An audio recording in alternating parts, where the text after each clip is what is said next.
santé. Ah, on est content, hein. Figurez-vous que mes voisins ont été internés d'office ce matin dans un hôpital psychiatrique. Alors ça s'arrose, hein. C'étaient deux vieux qui pourrissaient la vie du quartier depuis de longues années. Deux affreux qui ne supportaient pas les gosses, qui n'aimaient personne, à part leur clébard, un vieux boxeur aussi teigneux qu'eux, qui passait son temps à aboyer sur tout le monde.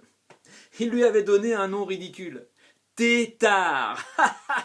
Ah, bonjour la gueule du tétard. Moi je l'aurais plutôt appelé mollusque, vu qu'il bavait toujours, comme un escargot en train de dégorger dans du gros sel. Rien que pour nous emmerder, ils balançaient les crottes de leurs chiens dans nos jardins. Et si quelqu'un leur faisait une réflexion, ils rétorquaient « Quoi ? C'est écologique. Vous n'avez qu'à les mettre au pied de vos rosiers, ça leur fera de l'engrais. » Ah, ils nous ont pourri la vie pendant 15 ans. Tout le monde les maudissait. Croyez-moi, on ne va pas les regretter. La vieille ressemblait à Tartine. C'est vrai, hein ? Elle était grande et maigre, avec un visage plus ridé qu'un charpet, et un menton protubérant avec plein de poils à l'extrémité. Une tignasse grise et cradingue, maintenue par un petit chignon en forme de nid, qu'elle ne défaisait jamais. À mon avis, son nid devait être plein d'œufs de poux, parce qu'elle passait son temps à se gratter le crâne. Cette vieille peau était avenante comme un pitbull qui vient de frotter ses couilles sur des orties.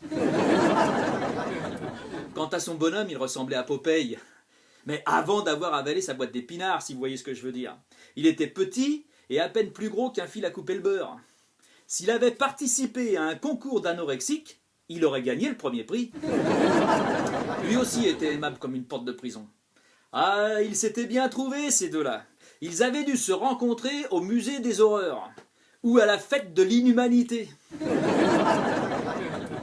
Ils se pintaient la rue Chopinard tous les jours, et ça les rendait méchants et hargneux. C'étaient des aigris de la vie, des constipés du sourire, des grincheux chroniques.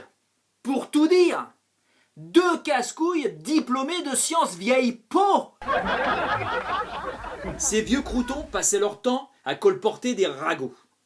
Pas plus tard que le mois dernier, ils avaient fait courir le bruit que la bouchère avait fait des avances à un client. Tout ça parce qu'il l'avait entendu lui dire « Regardez-moi cette belle poitrine, vous en voulez ?» Ah, croyez-moi, tout le monde se réjouit de leur départ, parce que ça faisait un bon moment qu'ils nous couraient sur le haricot. Vous ne trouverez personne pour les regretter. Bon, il faut dire qu'ils nous en ont fait voir de toutes les couleurs dans le quartier. Pas un jour sans un problème ou une altercation. Je me souviens du jour où le vieux avait cassé malencontreusement une bouteille de pinard en rentrant des courses. Ben mon vieux, la vieille bique est rentrée dans une furie et elle te lui a foutu une raclée carabinée. Voyant cela, un voisin a voulu s'interposer avant qu'elle ne le tue. Mal lui en a pris, car les deux ennemis se sont réconciliés aussitôt et ils l'ont roué de coups. Le pauvre gars est ressorti de là à quatre pattes, avec cette saloperie de tétard qui lui enserrait la taille et qui s'excitait après lui. Il a fallu balancer un grand seau d'eau froide sur le clébard pour qu'il lâche prise.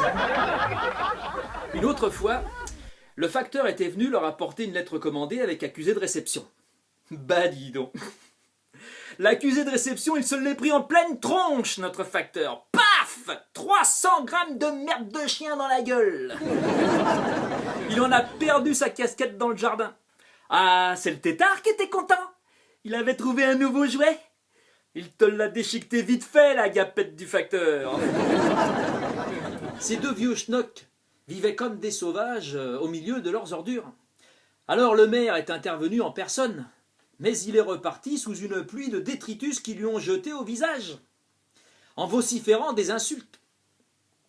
La goutte d'eau qui a fait déborder le vase, c'est quand ils ont entassé tous leurs déchets dans le jardin et qu'ils y ont mis le feu. Ça a brûlé et emboucané tout le quartier pendant plus d'une semaine. Même les pompiers n'ont pas pu intervenir. Ah, moi je vous le dis, hein, c'était des primitifs insociables, des descendants directs de Cro-Magnon. Eux, c'était le troisième âge de Pierre. Alors vous comprenez maintenant pourquoi dans le quartier, on se réjouit de leur départ ? Allez, santé!